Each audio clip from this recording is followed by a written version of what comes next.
Hello, it's that time again. Yes, it's Thursday with Annette. I'm in the kitchen and I'm really looking forward to making you this fabulous winter dessert. Admittedly, I eat it all year, but I think you'll love it over these cold nights. Who doesn't love a nice pudding? So we're going into book 7 and I'm making this one here. It's the lemon cherry pudding. Now, it's in the gluten-free section, but it tastes fabulous. You don't need to worry about that. You say, oh, I don't need gluten-free. It's fine. You'll really love it no matter what. It's such a yum pudding and it's really easy to make. So what do we need for this recipe? We need some frozen cherries. They're pitted already, thank you. And so that's what we're going to use. We need 300 grams. Now, if you don't want to do cherries, you could do any frozen berries that you like, so I'll leave that with you, but this is nice with the cherries, I think. We're going to use 2 egg whites. Lemon. Now, I've got a large lemon here, but you need 1/4 cup of juice and 2 tablespoons of rind. Now, I'm going to rind it up first because it's much easier before you cut it, so that's part of the recipe. We've also got 1/3 cup of white sugar and also margarine. Now, it's the Flora Light margarine and you want either 2 tablespoons or 30 grams, and we're going to melt that. Let's get that started now, why not? And put a bit of cling over the top. Ooh. And I'm going to put that in the microwave now on a medium power.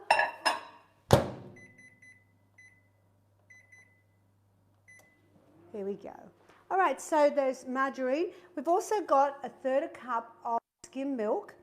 I've got 1/2 cup of almond meal and 3/4 cup of gluten-free self-raising.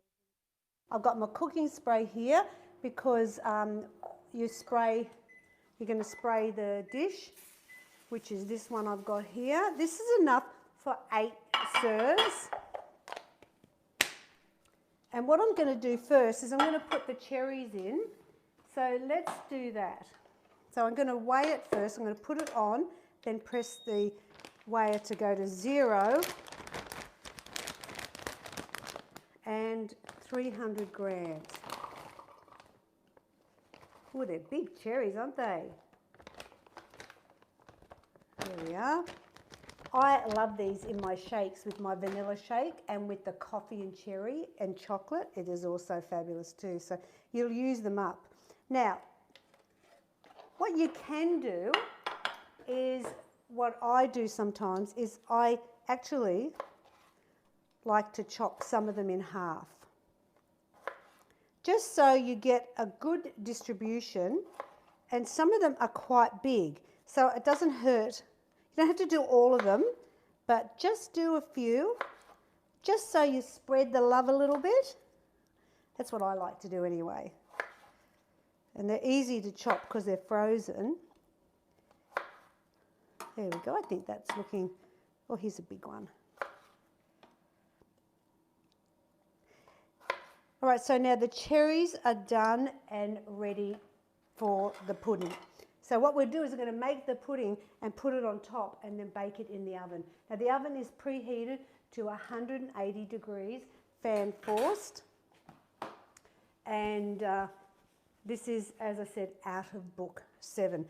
Let's do the lemon next because it's always good to get that out of the way. Now you want to finely grate the lemon, and we want 2 tablespoons. This is a gorgeous lemon. It's from my girlfriend's tree. She rocked up the other day with a bag of lemons for us, and I went, perfect timing because I'm cooking with lemons this week. If you don't have a small grater, like a fine grater like this, then just grate it as you would with your normal one, and then with a knife just chop the rind up a little bit, because you don't want big thick pieces of the lemon in the pudding. Let's have a look, maybe a little bit more. I think it's exciting on a cold winter night when you can smell the pudding being cooked and You've got some custard on the stove. It's such a treat, isn't it? All right, let's see if we've got 2 tablespoons. There's 1. Yep, that looks good. I can just tell by looking at it that that's fine. Now we're going to do 1/4 cup of lemon juice. And I didn't put this lemon in the fridge. I left it out because I think when it's at room temperature, or even if you microwave it just for a little tiny bit, you get the juice out much quicker and easier if it's not cold. We want 1/4 cup. There we go. Put that over there. Billy, do you want to put them back in the freezer for me, Dale? Because I'll have them in my shakes tomorrow. Okay, so now let's get this happening. Let me get the margarine out.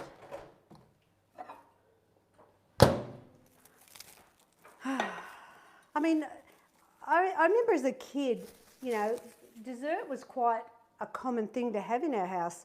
Whereas I think nowadays people don't do, I don't know, do people do dessert as much? I know we don't do much dessert, or you just have like an ice cream or something, a yogurt. I tend to like a yogurt.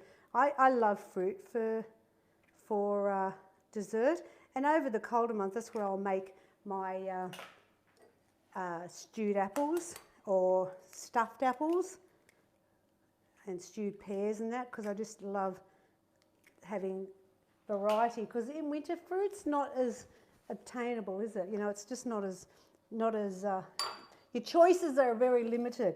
All right, so we've got 2 egg whites in and the sugar, 1/3 cup of sugar. You're just going to beat that for a minute.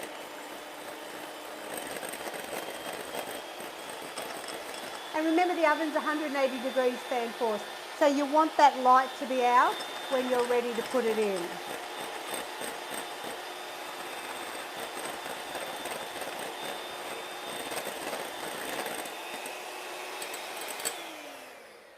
Now I'm going to grab my wooden spoon, because I'm going to put the milk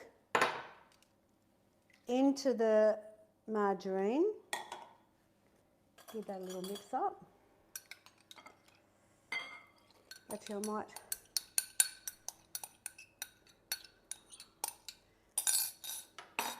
let me clean up my little mess here in the soapy sink.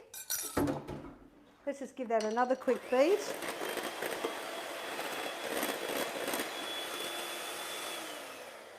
There we go.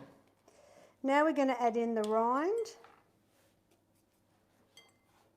Well, that's lovely and fine. We're going to put in the lemon juice and the almond meal. So you can see it's a really easy pudding to make. And I think once you've made it, you'll make it again and again. You could do any frozen fruit on the bottom. You could do like mango, but you know, like you could do the strawberry, you could do raspberry or the mixed berries. Like, there's so much you can do with this recipe as far as variety. And now we're going to sift in the gluten-free flour, which was 3/4 cup. I've never made this using normal flour, so if you're wondering how it works with it, I can't tell you, I'm sorry. Now the fat count for this is 6.9 grams of fat, and that's because of the almond meal, but the almond meal gives it such a great texture. It really is. Still, 6.9 is a great winter dessert. So just using your wooden spoon, you're just going to combine that. That looks great. Okay, the pudding is done. Now all we have to do is pour it over the top of the cherries.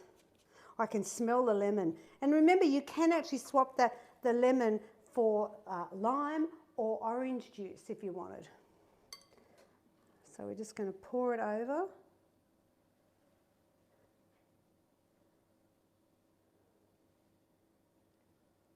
Yum. And it does take a little bit of time to cook it because of the cherries are still frozen, like they're cold. So you do cook it for a little while. I'm just going to get my spoon. Just spread that over. I don't mind seeing little bits of cherry poking through. It adds character to the pudding. Oh my gosh, we're done. Now it's going to go in the oven, 180 degrees, for probably, I'm going to do 45 minutes, and I'll check it and see how it's looking. So 45. Okay, so I'm going to clean all this up. I'm going to come back and I'll show you the end result of this fabulous lemon cherry pudding. Okay, it's time to get our pudding out of the oven. I actually did it 5 minutes less in the end, so I did it for 40 minutes because my oven can be a little bit hot, and I think I'm glad I did because it's perfect. Look at that. So it's firm to touch in the centre, so that means it's cooked. And this is enough for 8. So I know it's hot, but let's just cut it up, because I know you want to have a look what it looks like.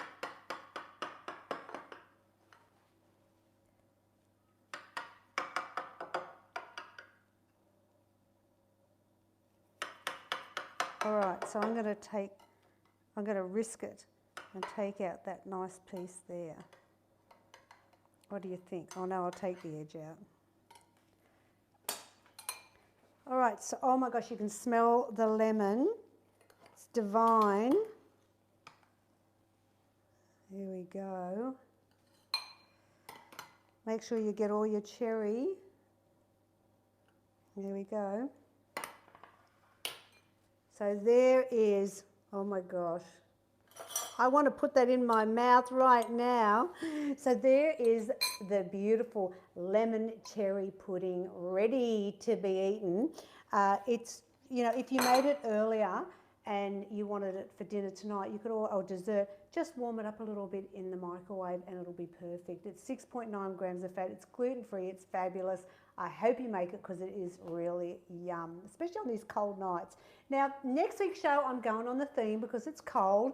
I'm making two recipes from book 1, and it's pumpkin soup because I want to show you how you can make a very low-fat pumpkin soup because pumpkin soup often has cream in it. So I want to show you an easy way to make pumpkin soup as well as some simple damper to go with it. So that's on next week's show. So if you want to win book 7, you know what you do? You like, you share, and then in the comments, hashtag Symply Too Good. And 3 lucky winners will get a personally signed copy of book 7. So don't forget to check the website out if you need some recipes or tips. Go to simplytoogood.com.au. I mean, let's face it. Who knew weight loss could be so deliciously healthy? Doing it the Simply Too Good way. Yum. Let me turn it around so you can see it a little bit more. Can you see it there? I don't know. It's worth making. That's all I can say. Enjoy, and I'll see you next Thursday. Bye now.